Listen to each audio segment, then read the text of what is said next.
नमस्कार, सुबह सवेरे की खबरों में आप सभी का स्वागत है। मैं हूं आपके साथ रहनुमा। चलिए आज की अहम खबरों पर नजर डालते हैं। पश्चिम बंगाल की मुख्यमंत्री ममता बनर्जी देर रात अपने घर में घायल हो गई, जिसके बाद उन्हें अस्पताल ले जाया गया और उन्हें 4 टाँके लगे हैं। हालांकि थोड़ी देर बाद उन्हें डिस्चार्ज कर दिया गया। ममता के चोटिल होने को लेकर कई तरह के सवाल उठ रहे हैं। SSKM अस्पताल के डायरेक्टर ने अपने मेडिकल बुलेटिन में कहा है कि बंगाल सीएम को किसी ने पीछे से धक्का दिया था, जिसके कारण वह गिर गई। सवाल ये है कि सुरक्षा प्रोटोकॉल के बीच सीएम ममता के बेडरूम में कौन घुसा था, जबकि उनके पास Z+ सुरक्षा है। रिटायर्ड IGP पंकज दत्ता ने कहा कि ये सुरक्षा चूक का मामला है, इसे स्वास्थ्य समस्या या हादसा नहीं कहा जा सकता। हादसे के तुरंत बाद ममता की कुछ तस्वीरें भी सामने आई थी। इसमें उनके माथे से खून निकल रहा था, वह बदहवास हालत में थी।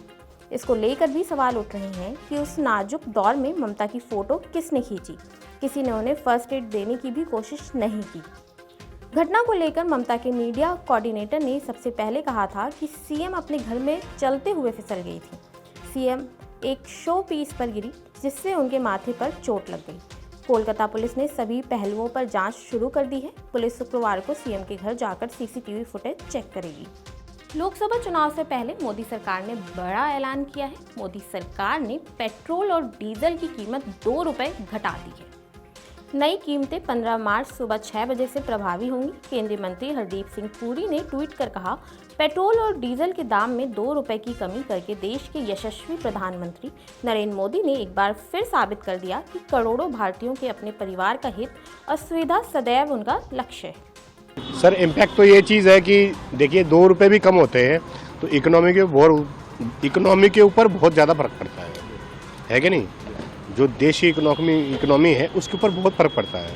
अगर सरकार ही कुछ कर रही तो अच्छे ही सोच के कर रही होगी, है कि नहीं। आने वाले इलेक्शन के बारे में सोच के थोड़ी ना कर रही होगी। कई लोगों का ये सोचना है कि कुछ अलग कर रहे हैं, कुछ या कर रहे हैं, मगर सरकार अच्छे ही सोच रही होगी। उसी हिसाब से सही बात है सर, अच्छी बात है। Okay sir, thank you. सरकार ने डिजिटल कंटेंट उपलब्ध कराने वाले प्लेटफॉर्म पर कार्रवाई की है। सरकार ने OTT प्लेटफॉर्म जो कि अश्लील कंटेंट दिखाते हैं या वेबसाइट या कोई सोशल मीडिया पेज, उन्हें बैन कर दिया है। ऐप, OTT प्लेटफॉर्म और सोशल मीडिया प्लेटफॉर्म एंटरटेनमेंट के नाम पर अश्लील और आपत्तिजनक वीडियो पेश कर रहे थे। बता दें कि जिन ऐप पर बैन लगाया गया है उसमें 18 OTT प्लेटफॉर्म, 19 वेबसाइट, 10 ऐप्स और 57 सोशल मीडिया हैंडल शामिल हैं। केंद्रीय सूचना और प्रसारण मंत्रालय की ओर से बैन लगाने का ऐलान किया गया है। OTT प्लेटफॉर्म को इंफॉर्मेशन टेक्नोलॉजी एक्ट के सेक्शन 67 और 67A के भारतीय दंड संहिता IPC की सेक्शन 292 और महिलाओं के अश्लील प्रतिनिधित्व अधिनियम 1986 की धारा 4 का उल्लंघन करने के लिए प्रतिबंधित कर दिया गया है।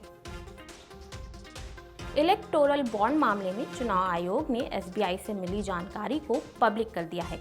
चुनाव आयोग ने अपनी वेबसाइट पर SBI से मिली चुनावी चंदे की जानकारी को अपलोड कर दिया है।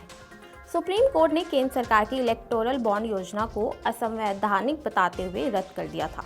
चुनाव आयोग ने SBI द्वारा जारी किए आंकड़ों को 2 भागों में अपलोड किया है।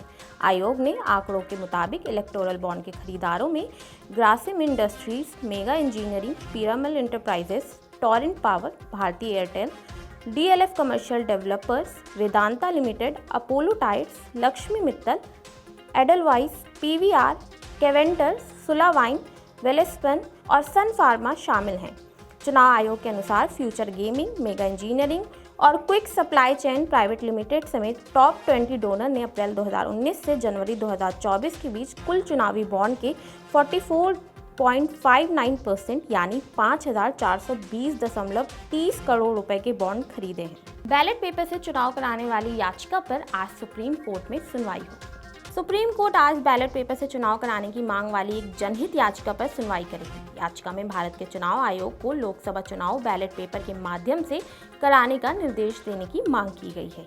कांग्रेस की मथुरा जिला समिति के महासचिव द्वारा दायर याचिका में कहा गया है कि EVM के बारे में विपक्षी दलों की चिंताओं को ध्यान में रखते हुए बैलेट पेपर से चुनाव कराना चाहिए। इसमें चुनाव आयोग को EVM के माध्यम से चुनाव कराने का अधिकार देने वाले लोक प्रतिनिधित्व अधिनियम 1951 की धारा 61A को रद्द करने का अनुरोध किया गया है। याचिका में कहा गया है कि बैलेट पेपर के खिलाफ बूथ कैप्चरिंग, मत पेटी रोके जाने, अवैध वोट, कागज की बर्बादी आदि की दलील अनुचित और तर्कहीन है, जबकि एक ईवीएम मशीन में 2000 से 3840 वोट जमा होते हैं।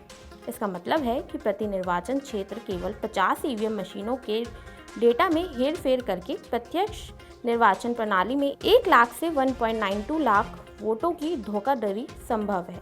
याचिका में कहा गया है कि ईवीएम के प्रति सत्तारूढ़ दल का समर्थन ईवीएम की कार्यप्रणाली के बारे में संदेह पैदा करता है, क्योंकि ईवीएम या मतपत्र के बावजूद चुनाव परिणाम समान रहने चाहिए। तो ये थी आज की अहम खबरें जिन पर हमारी दिन भर नजर बनी रहेगी। ऐसी ही खबरों से जुड़े रहने के लिए देखते रहिए पंजाब केसरी नवोदय टाइम्स।